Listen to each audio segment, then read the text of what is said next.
Hello, welcome to Number 7 Ministries Christian Outreach. Today's short sermonette is called Spiritual Vampires. God desperately wants the body of Christ, those that are covered under the blood of Christ, those that are born again, those that are Holy Ghost filled, those that are walking, talking, living, and breathing for Jesus Christ. He wants to teach us how to talk. He wants to teach us how to communicate. He wants to teach us when to communicate and when not to communicate. The devil knows that as children of God, we only have so much energy that God gives us each day. When you wake up, you don't have unlimited amount of energy. There are limitations to us in the natural. And so that is where Satan has room for victory, is if he can get us in the natural. If we're in the spiritual, the spirit never gets tired, but our flesh does. So that is what the devil is going to attack, is our flesh. And he wants to take us out of the Spirit of God and bring us into the flesh. And one of the ways that he does that is through spiritual vampirism. If you go onto the website of the Church of Satan cult, on their front page it says spiritual vampire. And I want to tell you, why do you believe that that's on their front page? If you had a website and you were going to advertise something on the front page, would it be the least important or the most important?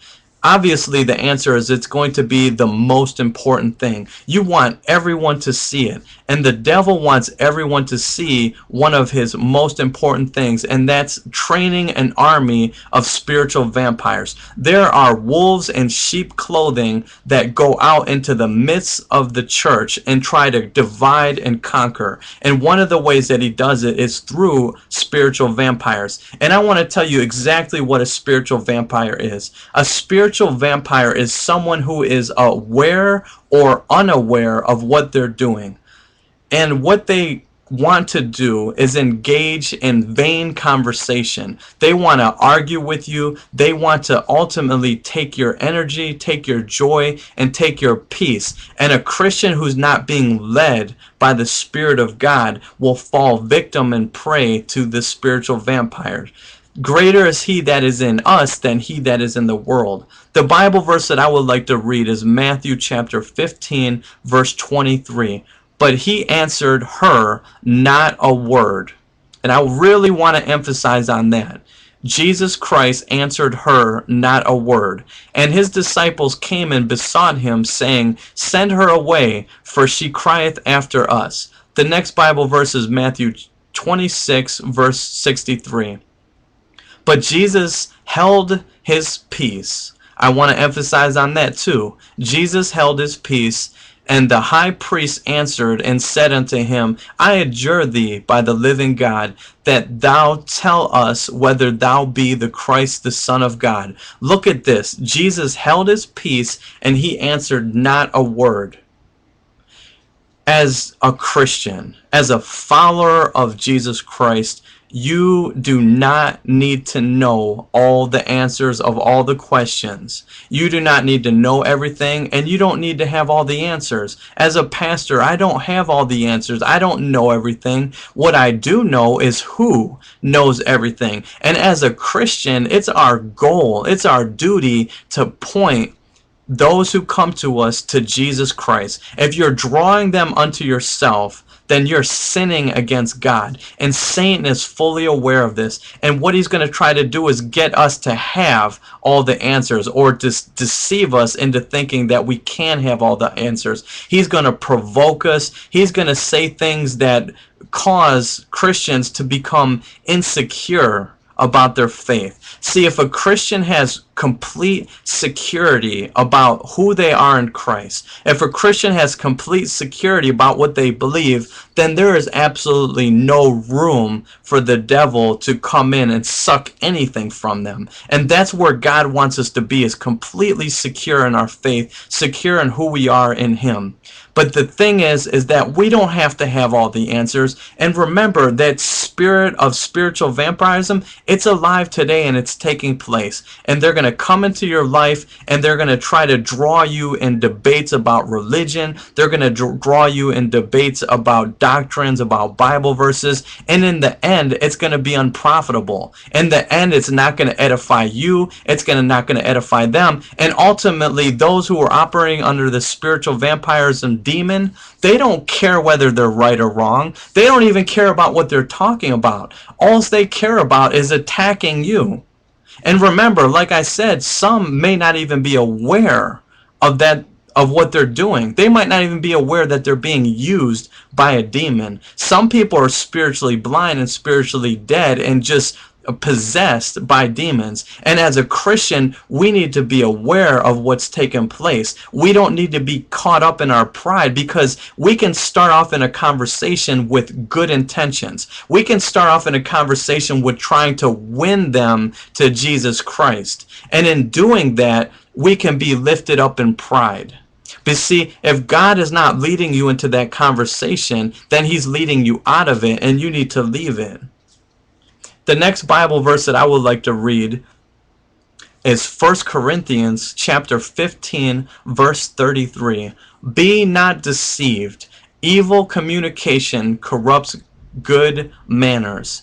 Have you ever been at work and you started off in a conversation with someone about something that was innocent, and by the end of the conversation, everyone was talking about fornication, adultery. They were talking about wicked things. But it started off innocent. See, that's not a coincidence. Those things happen on purpose. There are people that are going to be sent in your life by Satan, and they're going to start off in innocent conversations, but their goal is to get you corrupted. Their goal is to get you tempted. Their goal is to plant seeds of doubt in your life. The next Bible verse that I want to read is Matthew chapter 7, verse 6.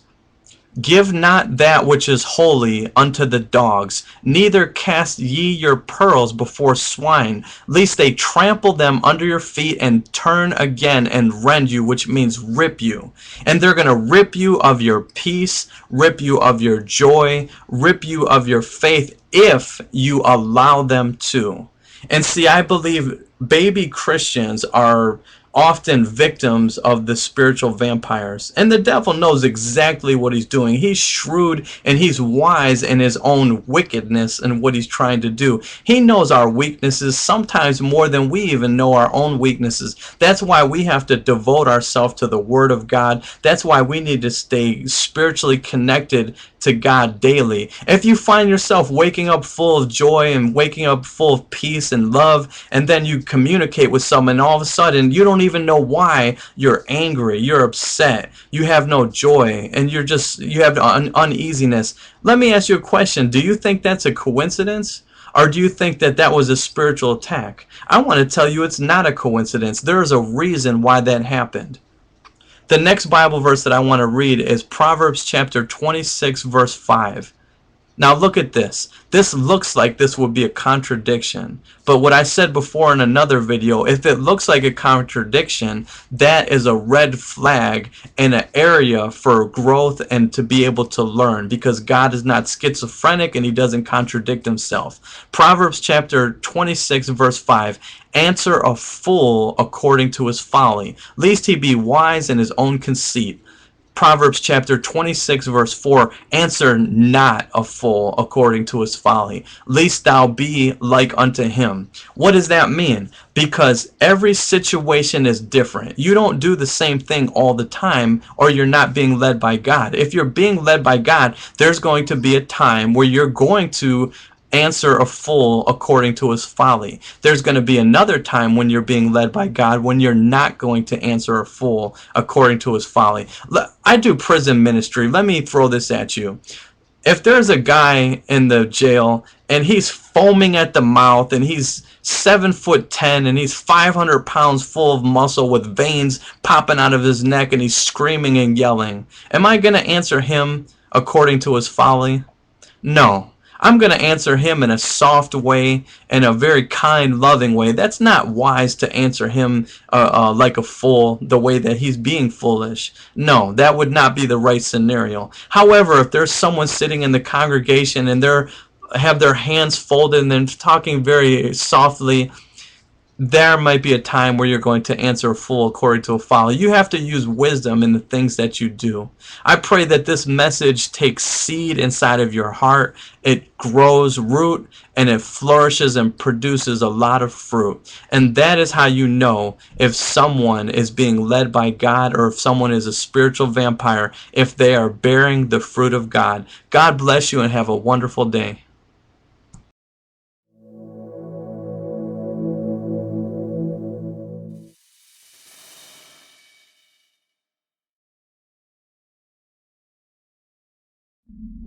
Here is the story of Prince Vlad III, better known as Dracula. Vlad III was born in 1431 in the walled city of Zigishawara. This feudal city is in the heart of Transylvania. It was built after the terrifying Tatar invasion of 1241 to 1242. This is the house where Vlad III was born. In this room, you can see frescoes of the 15th century. We recognize his father, Vlad II Dracul, meaning Vlad II the Dragon. This is why Vlad III got his nickname, Dracula, the Little Dragon. In 1442, to secure the peace treaty with the Turks, the young prince Vlad III, who was 11, was sent to Adrianople as Sultan Murad II's hostage. There, he discovered impalement, which was very popular in the Ottoman Empire. 5 years later, in November 1447, his father, Vlad Dracul II, was brutally murdered by nobles and Saxon merchants in the marshes of Baltony. In 1448, Vlad III was 17. He was finally freed by the Sultan and returned to Transylvania, determined to avenge his father and brother, who died tortured in Tarkovice. In 1453, Sultan Mehmed II entered Constantinople. It was the fall of the Byzantine Empire. Joan Corvin, the regent of Hungary, gave an army to Prince Vlad III to defend the southern Carpathians against the Turks. But Vlad III took this opportunity to overtake the throne of Wallachia by killing Prince Vladislav in a battle. Vlad III then decided to eliminate all the nobles who could challenge him. On Easter Sunday 1457, he arrested all the noble families that he had invited to a big party at his court. He killed some by impaling them and used others as slaves, forcing them to build a fortress on the ruins of an ancient outpost. This is the steep Ponari fortress, overlooking the Arges River on the southern flank of the Carpathians. The construction was to last for months, and many nobles were to die of exhaustion. He then impaled hundreds of thousands of men, and especially Saxon merchants of Barsov and Sibiu, and also the Turkish prisoners. Vlad III became Vlad Tepes, meaning the impaler. Throughout the country, merchants distributed Little Prince, representing Vlad Tepes in the process of bleeding them. Here are edicts, signed by Vlad Tepes, dating from that era. In 1462, Vlad Tepes felt stronger and decided to break his alliance with the Turks. When emissaries came to collect tribute from the Sultan Mehmed II, Vlad Tepes ordered them to remove their turbans to salute him. When they refused, he nailed their turbans to their heads and returned them to their masters. Mehmed II, who was furious, sent his army and went after Vlad Tepes up to his Ponari fortress. The siege was terrible. The beloved wife of Vlad Tepes, who wanted to escape, fell to her death from the top of the cliff into the Arges River. Vlad Tepes, mad with grief, managed, however, to escape Ponari's siege and return to Transylvania to meet the Hungarian king Matthias Corvin, who was Joan Corvin's son. But because of his excesses, the king did not trust him and kept him prisoner in the Corvin castle for 12 years. In 1476, Vlad Tepes was again recognized as the Prince of Wallachia, as the country needed this excellent strategist and bloodthirsty warrior to defend its borders against the multiplicity of enemies. But he died beheaded in Bucharest in a battle against the Turks in December 1476. In 1897, the Irish writer Bram Stoker published the novel Dracula. It tells the story of a bloodthirsty vampire who lives in a castle in the Carpathians. This is the Bran Castle, located in the county of Brasov, on the northern slopes of the Carpathians. Bram Stoker's Dracula is directly inspired by the historical figure of Vlad Tepes Dracula, as it was represented on the Saxon merchant's Little Prince eating human flesh.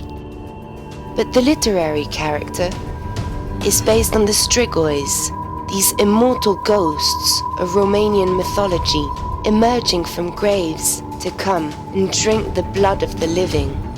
From these two bloody sources was born the character of Dracula, the vampire whose tragic shadow has invaded our collective mind.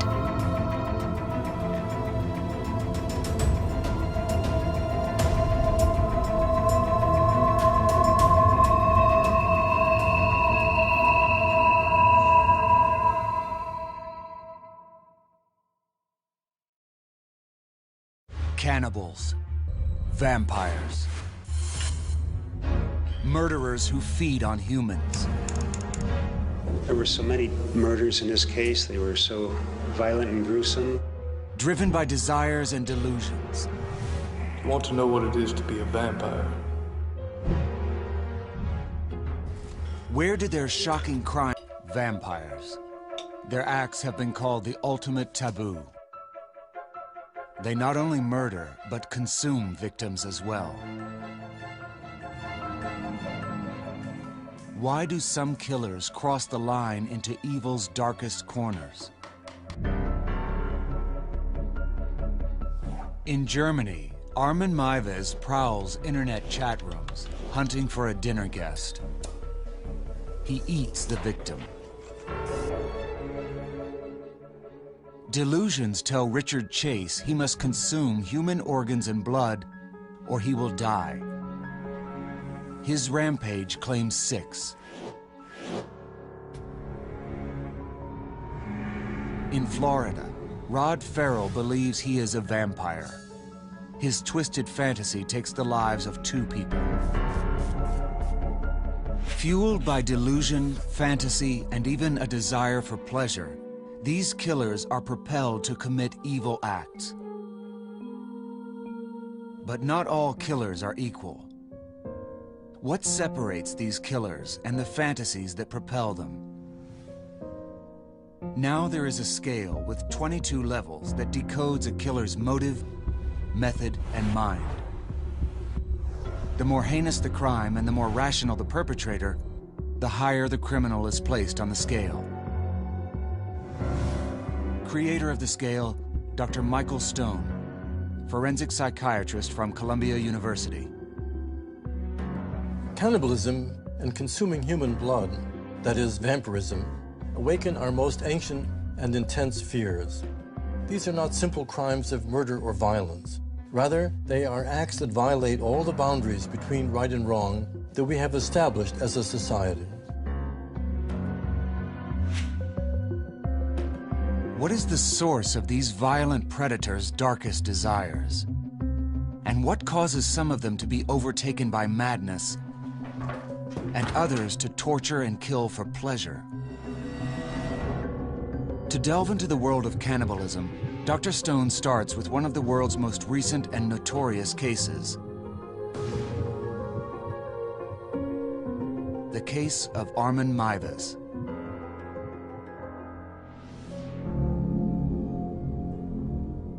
(2001), Germany.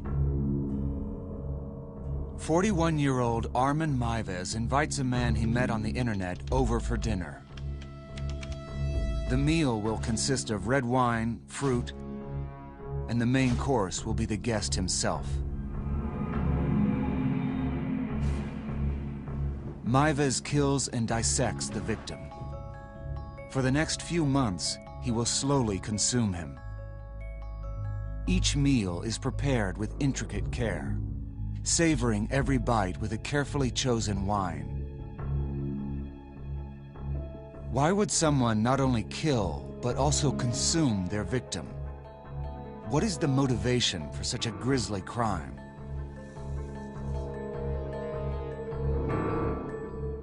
Cannibalism has always been considered the most gruesome of crimes, for it is a crime that transgresses against the most sacred rules for living as civilized creatures, that we do not tear the flesh, devour, and annihilate another human being. 1969. Armin Meiwes is a happy child. He spends his days playing with his two half-brothers and building model houses. But Armin's world crumbles. Shortly after his 6th birthday, his father leaves home, never to return. That same year, Armin's half-brothers abandon him to live with their biological father. Armin is devastated.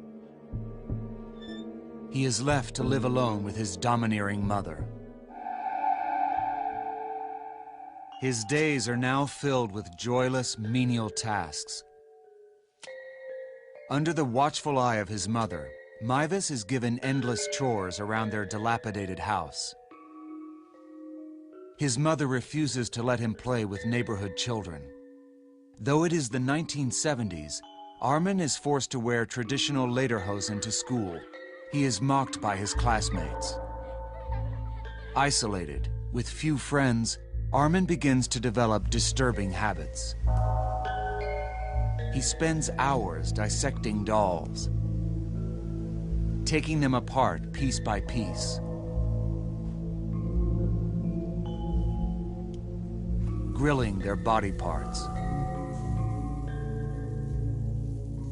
Armin is fascinated with the human body. He creates an imaginary brother. He begins to have fantasies about dissecting a body and eating human flesh. With time, his secret fantasy grows in intensity. Meiwes gives a picture of violent desires, stretching back to his earliest years. The control and abuse exhibited by his mother, and his detachment from the world after his father and brother leave, push him toward an obsession with the only world where he can be happy, the world of fantasy.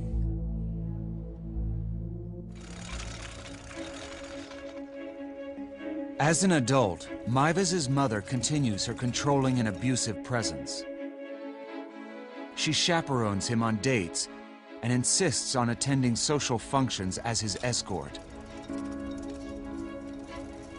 He is unable to form lasting relationships. His isolation drives him to look for companionship on the internet.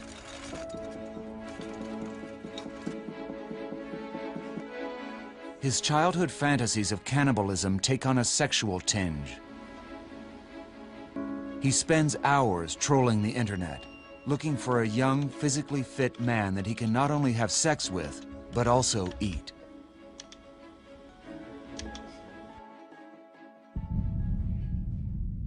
In 1999, when Meiwes is 37, his mother dies. Free from his mother's controlling grip, his focus turns from a life of servitude to one of self-gratification. He posts advertisements on the internet for victims willing to let him eat them. The email address, anthropophagus, an ancient Greek term for cannibal. Meiwes' fantasy world becomes all the more bizarre thanks to his isolation from his peers and his inability to form close attachments to anyone. To deal with this overwhelming loss, Mives seeks to restore that loss symbolically by taking into himself another person. 2 years after beginning his quest, Mives' fantasy starts to become reality. 43-year-old Bernd Brandes answers an internet posting. He offers himself to Mives with the simple phrase, "I hope you find me tasty." On March 9th, 2001, Bernd Brandes visits Armin Mives' house. He is a willing participant in Mives' fantasy. Mives feeds him a cocktail of sleeping pills and cough medicine. Brandes slips into unconsciousness.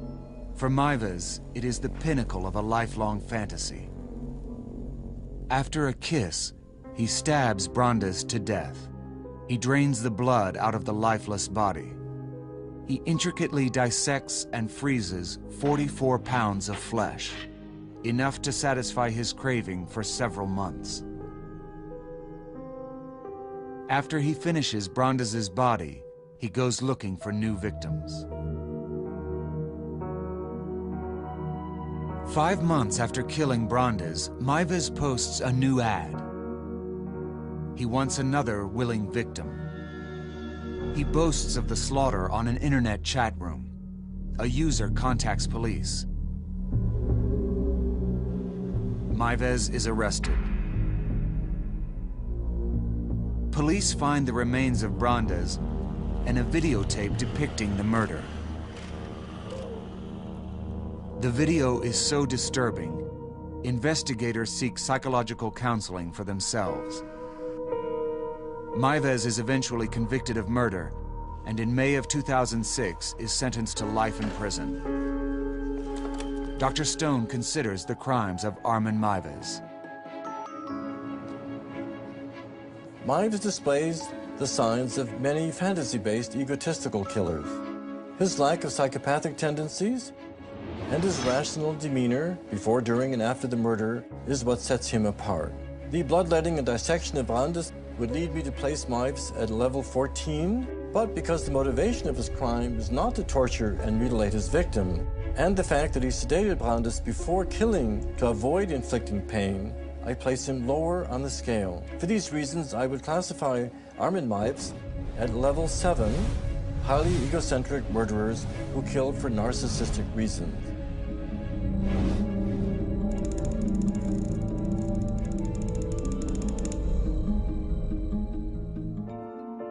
What are the roots of Armin Mives' desire to consume human flesh? Mives tells a courtroom that the impulse to eat another human being dates back to being abandoned by his father and brothers as a child.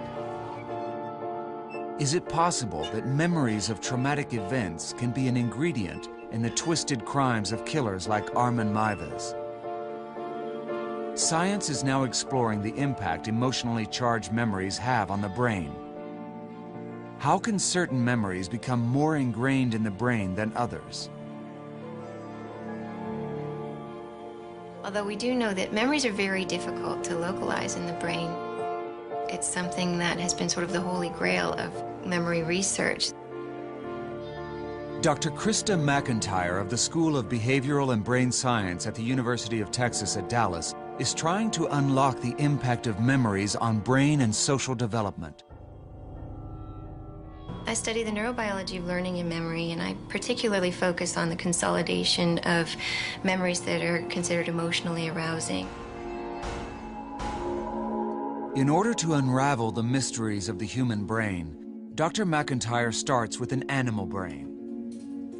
By examining the learned responses of rats, Dr. McIntyre hopes to answer questions about the origins of memory and the longevity and power of emotionally charged memories.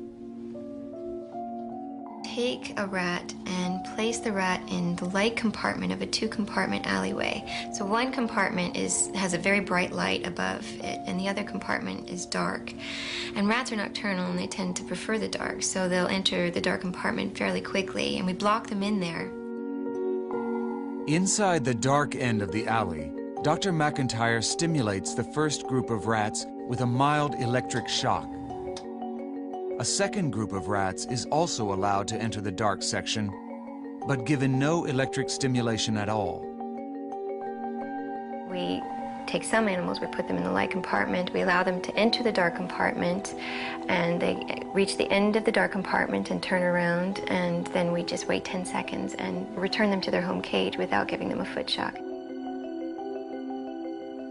After the initial test, both groups of rats are returned to the alley. Those that received no electrical stimulation quickly enter the dark. But the other group shows a very different result. After the rat received a foot shock, we returned the rat to the light compartment, and we saw that he didn't enter the dark compartment. We saw that during the training, the rat entered the dark compartment fairly quickly after only a few seconds. But after the training, when we put the rat in the light compartment, he spent many minutes, and probably if we'd left him there would spend up to 10 minutes in the light compartment. So from that we infer that the rat has some memory of the unpleasant experience that he had in the dark compartment.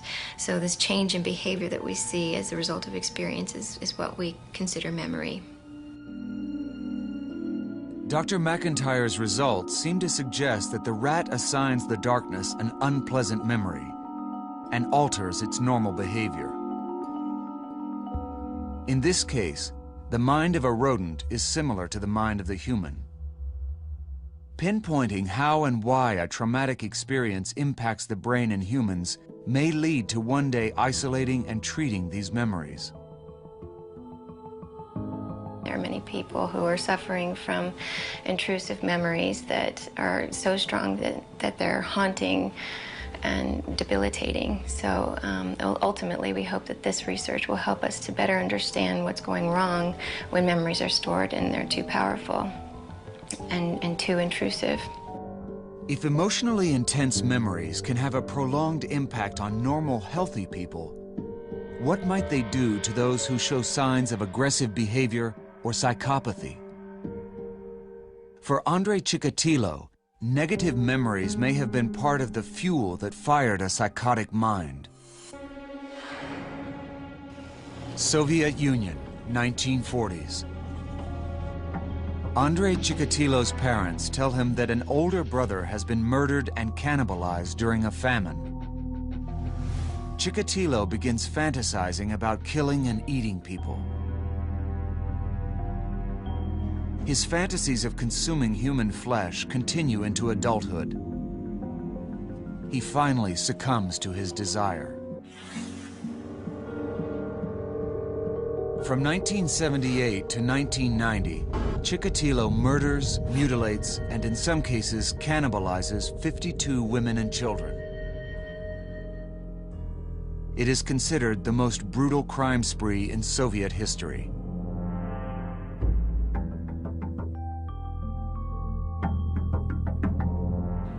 On February 15, 1994, Chikatilo is executed for his crimes. For the sheer volume of his atrocities and the brutality with which they were committed, Dr. Stone places Andrei Chikatilo at number 22, the highest number on his scale. A troubling childhood memory, mental illness.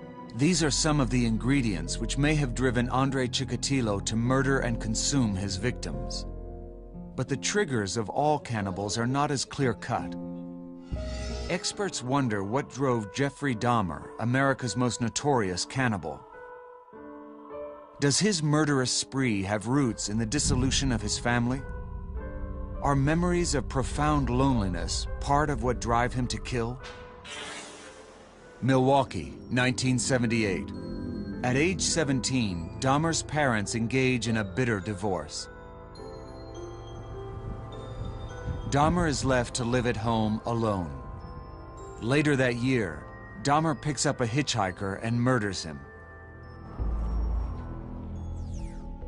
"I didn't want him to leave," he later explains. From 1978 to 1991, Dahmer's spree continues. He rapes, murders, and eats at least 15 men and boys. In some cases, he stores their remains in his refrigerator. By 1991, it is estimated that he is killing one person a week. It is not until one of his intended victims is able to escape that police discover the gruesome scene at Dahmer's apartment. Investigators uncover human remains, severed heads, and bodies decomposing in containers of acid. His total number of victims is unknown. Dahmer is sentenced to 937 years behind bars. After 2 years in prison, Dahmer is murdered by a fellow inmate. Dr. Stone reserves the highest place on his scale for Jeffrey Dahmer, for his elaborate and vicious acts of torture, rape, and murder. Like Andre Chikatilo, Jeffrey Dahmer receives a 22 on Dr. Stone's scale. Sacramento, 1978. A pregnant woman is savagely murdered in her home. Blood is drained from her body. 1 month later, 3 more people are discovered in a small home. Again, the bodies have been drained of blood. In some cases, organs are missing. There were so many murders in this case. They were so violent and gruesome. Police quickly pin the crimes on 27-year-old Richard Chase. He confesses to the crimes and tells investigators he had to do it. He believes he must drink the blood of others or he will die. His motive for murder? To quench a delusional thirst for blood.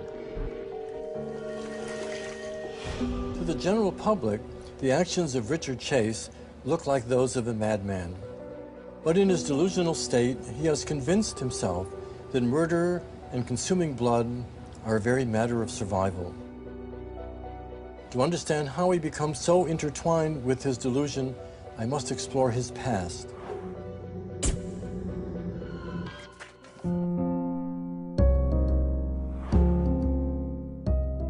May 23, 1950.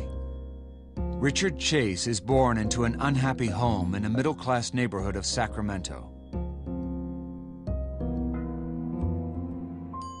His father is a disciplinarian, and his mother suffers from delusions. She accuses her husband of infidelity and spends hours crying. Both parents take their frustrations out on a young Richard. Chase's mother forces him to eat until he becomes violently ill.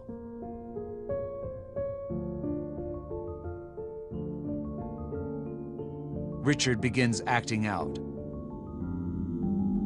He starts torturing and mutilating animals. He dismembers their bodies and buries the remains in the backyard.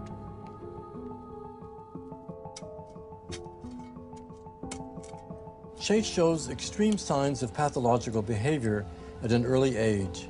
His blatant abuse of animals is a key indication of a deep-rooted mental disturbance. His actions as a child are a precursor to extreme violent behavior in adulthood.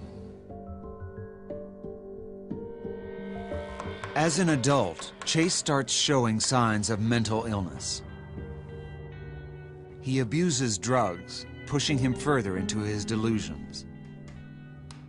He becomes deeply paranoid and believes people are out to harm him. Chase boards up the windows and doors of his apartment. He sees numerous psychiatrists without result.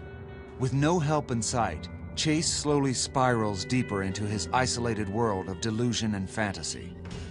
Chase becomes convinced that he is being poisoned by both his mother and the Nazis.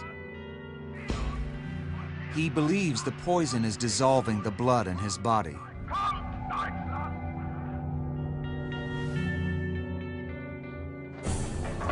He begins to slaughter animals and drink their blood in order to replenish his own blood.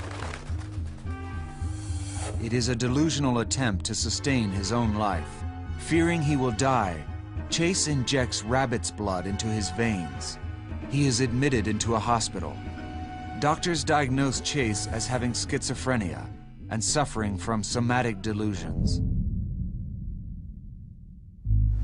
Somatic delusions focus on distortions relating to body functions, sensations, or one's physical appearance.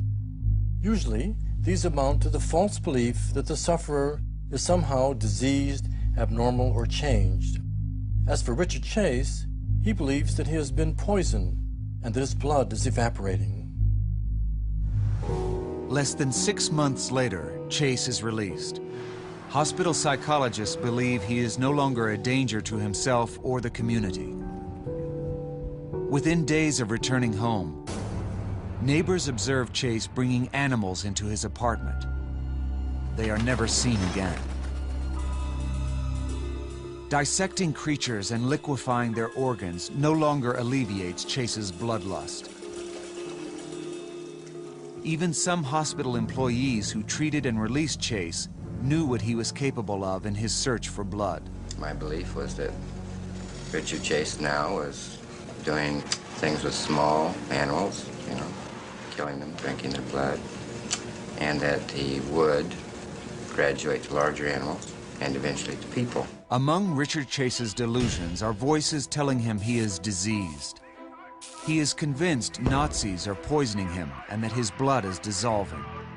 He must consume blood in order to survive. The depth of Chase's delusions, fueled by his abuse of mind-altering drugs, shows how wildly his schizophrenia-like illness had spiraled out of control. The delusions invaded every aspect of his life. Once he began to abuse the drugs, the swiftness of his mental deterioration accelerates like a runaway train. But after consuming the blood and organs of animals, his delusions persist. Chase begins hunting for new sources of blood. Chase trolls neighborhoods, looking for his first human kill.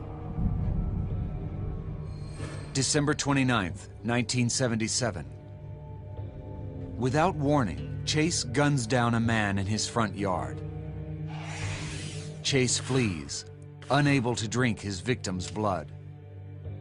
Police do not link him to the murder until later. With voices compelling him to drink blood, Chase continues to prowl Sacramento, searching for more victims. 1 month later, police discover a gruesome scene. 3 mutilated bodies are discovered in a small Sacramento home within the vicinity of Chase's apartment. One victim is savagely dissected and drained of her blood. She also suffers a series of violent sexual assaults before and after her death. The grisly nature of the crime shocks even veteran officers. The FBI creates a profile, white male in his mid-20s, thin and undernourished. Police immediately receive several tips implicating Chase. Richard Chase is arrested. Chase is charged with 6 murders. The brutal nature of the crimes and the disturbing element of vampirism draws media outlets from across California. After several psychiatric reviews, Chase is found sane. While doctors believe schizophrenia fueled his delusions, the court determines that Chase could distinguish right from wrong. After a 4-month trial, Chase is found guilty of 6 counts of first-degree murder. He is sentenced to death. Chase's mental illness, one that resembled paranoid schizophrenia, led me to place him originally at level 13. But taking into consideration the violent sexual nature of his crimes, which probably would not have occurred but for the drug abuse, lead me to place him at a higher level, 17. After less than a year in prison, Chase commits suicide by hoarding a lethal dose of his psychotherapeutic medication. Though Richard Chase was diagnosed as a schizophrenic, he didn't stay on his medication. His delusions go unchecked, delusions which are frighteningly real. There's no question that to the person experiencing delusions, they are real. Dr. Robert McCarley, director of the Neuroscience Laboratory of the Harvard Medical School, is trying to better understand the brains of schizophrenics. He hopes to learn how to better treat those whose delusions lead them to harm themselves or others. Why do some patients become violent? Certainly not a majority or even a major part of the people with schizophrenia. If your brain is disordered enough to think that people are out pursuing you, then it seems reasonable, although illogical, for you to strike out at those people. The majority of patients with schizophrenia are not violent, but in a few rare cases, like that of Richard Chase, their delusions can drive them to violent acts. What can science tell us about schizophrenic delusions? To better understand the mind of schizophrenics and determine why some have delusions that lead to violence, Dr. McCarley conducts an electrophysiological examination of the brain. Subject comes in, they put a cap on his head which has 64 electrodes on it, and then we present stimuli to the subjects. The patient is played a series of tones. Some of the tones are different than the others. The participant is asked to identify the oddball or different tones by responding with a mouse click. The subject's brain on its own generates electrical potentials, brain waves, that make up the EEG. Dr. McCarley has determined that the schizophrenic brain has a harder time distinguishing the different tones. The patient's brain waves also show that there is a specific area of the brain that processes these sounds. One of the brain areas that's affected in schizophrenia is in the temporal lobe, and this is one of the main areas for processing language and for processing auditory information. According to Dr. McCarley's research, the temporal lobe may be the source of auditory hallucinations. The patient's own mind creates the delusions and hallucinations. But why can some delusions lead to violence? Though more research is needed, Dr. McCarley has a theory. Many patients with schizophrenia who abuse substances seem to be particularly prone to violence. Eustis, Florida, November 1996. 17-year-old Jennifer Lynn Wendorf makes a shocking discovery. I need 2 ambulances. My mother and my father have just been killed. I just walked in the door. I don't know what happened. They are dead. The bodies of her parents have been bludgeoned beyond recognition. It is a grisly scene. Within days, police arrest a group of teens. All of them members of a vampire cult. The group's leader is a troubled and wayward 16-year-old Roderick Farrell. Without hesitation, he confesses to the brutal slayings. He shocks investigators with claims he is a vampire. Vampire cult. Vampires in murder. They self-described. Made the gruesome discovery shaken. Thirsty for blood. Rod, is it true that you're the leader of a cult? Is that true? Vampires? What drives Farrell to sadistically murder 2 people?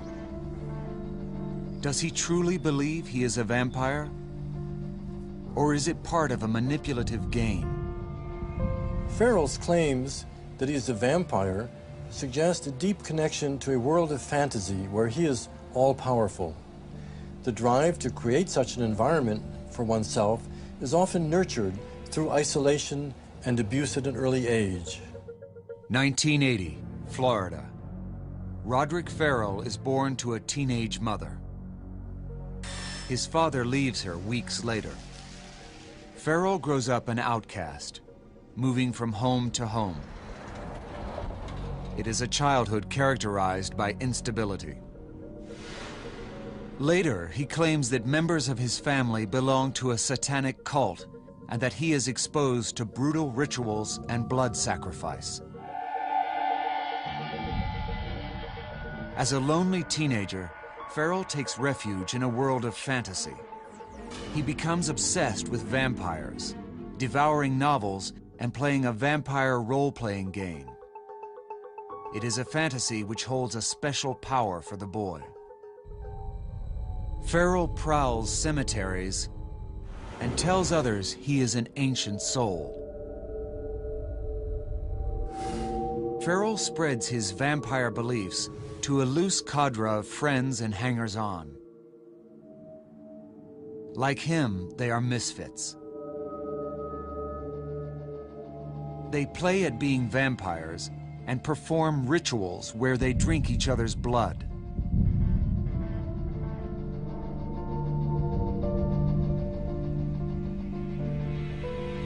What starts as a refuge from the real world takes a dangerous turn.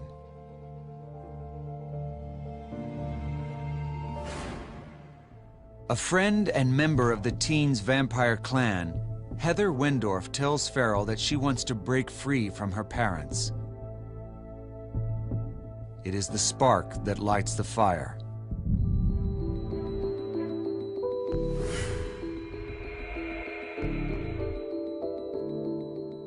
On November 25th, 1996, Farrell, along with members of his clan, travel to the Wendorf home.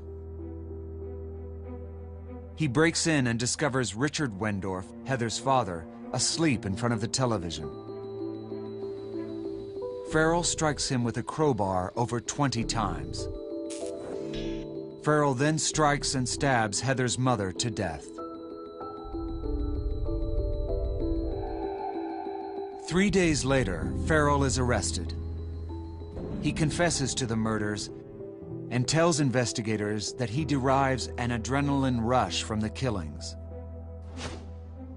It's clear that for Farrell, the refuge of fantasy has crossed over into the real world with dire consequences for all involved. February 1998. The jury votes unanimously, giving Farrell the death penalty. The judge orders Farrell to the electric chair. His sentence is eventually commuted to life. Dr. Stone is on his way to meet Farrell at Union Prison in Rayford, Florida, where he is serving a life sentence. How much is Farrell willing to reveal about the true nature of his crimes?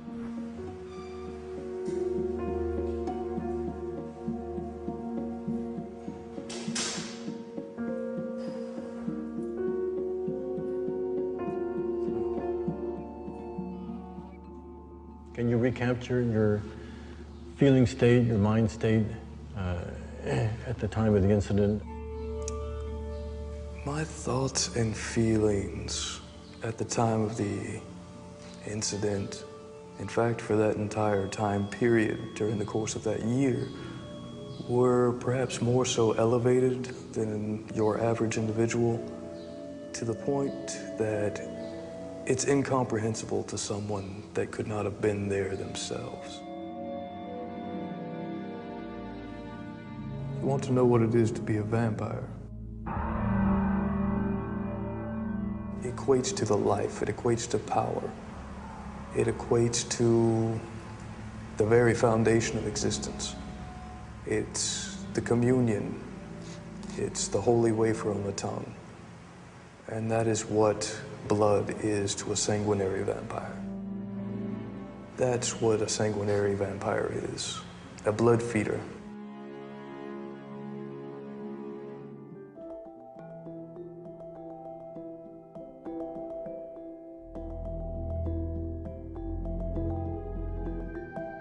How did your vampiric name come about? When I was given the name, I was uncertain as to what it meant.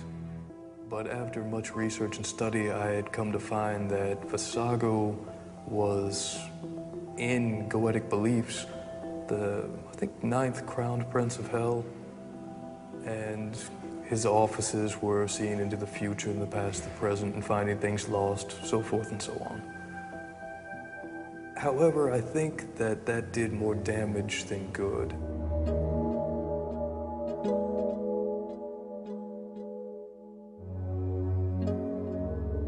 because many people have associated me with Satanism, and I have to say that although I hold nothing against the satanic beliefs or the people that practice them, I have personally never been involved in such activities or beliefs.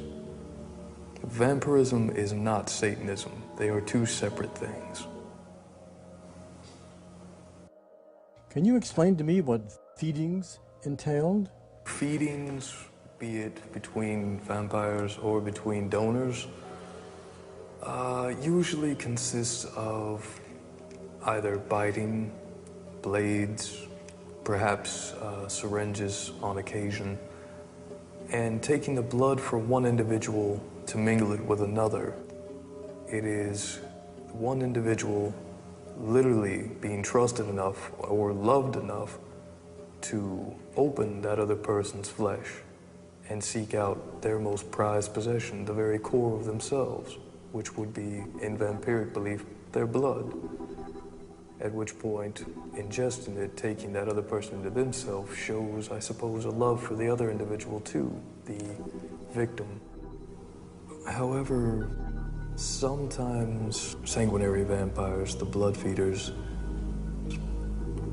many times actually, will go beyond that belief and look at the fact that it's the core essence of a being. It's, for them, food. And sometimes, again, that can be taken out of context, like many things can in pretty much anything in life. And how does one become a sanguinary vampire? Is there a special ritual? Crossing over, also known as the embrace, is the point where someone comes from the mundane society of being a regular individual and then is accepted into a vampiric family. It's much like a regular feeding. It's taking the blood of the one who is to come into the family and drinking it. You feed the person that is to enter into the family your blood. Their blood is effectively mingled into the family's blood. And at that point, the vampiric blood basically overtakes their being and they become part of the family.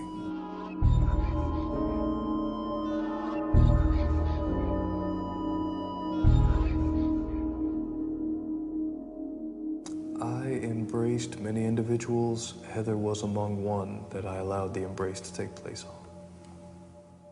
Do you have any thoughts now, looking back on your life, as to what may have nudged you in the direction of the bad side or the darker side?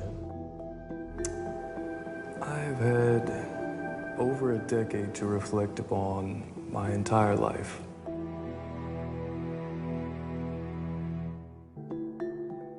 I would have to say that the allure of a vampiric living can involve a compensation in sorts of perhaps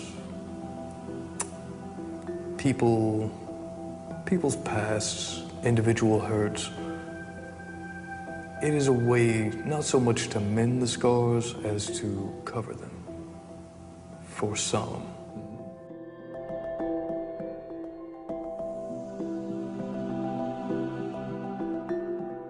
I'm speaking about the things people said that happened to you, were done to you when you were very small.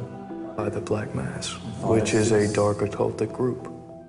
Even from your own grandfather is what I'm talking about. I would rather not go into that, Doctor. That's precisely my point.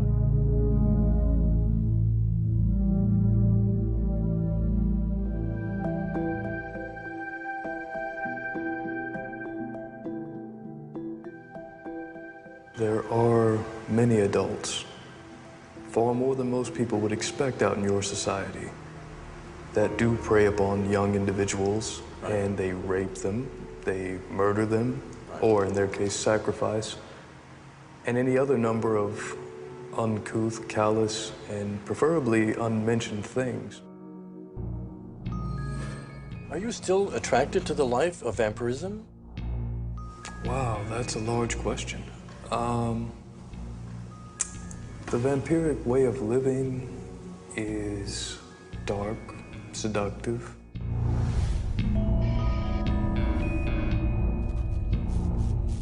in some cases, you do gain senses of power and power of being.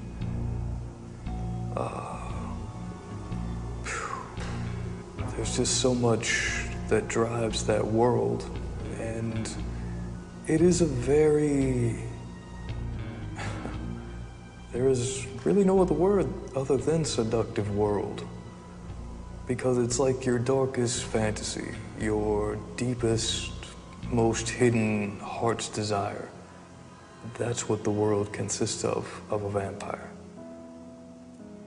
To know that you are, to some people, less than man, and to others perhaps more than man, is also a seduction.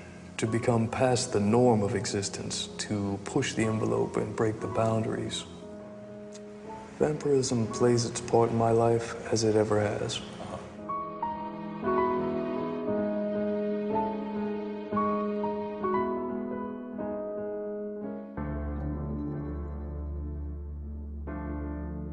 It is impossible to determine whether Farrell truly believes in his claims of vampirism or not, but he continues to express an attraction for them more than 10 years after the crime.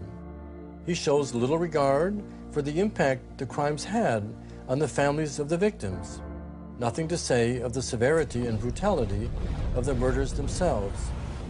I place him at number 10 on my scale for egocentric, psychopathic killers.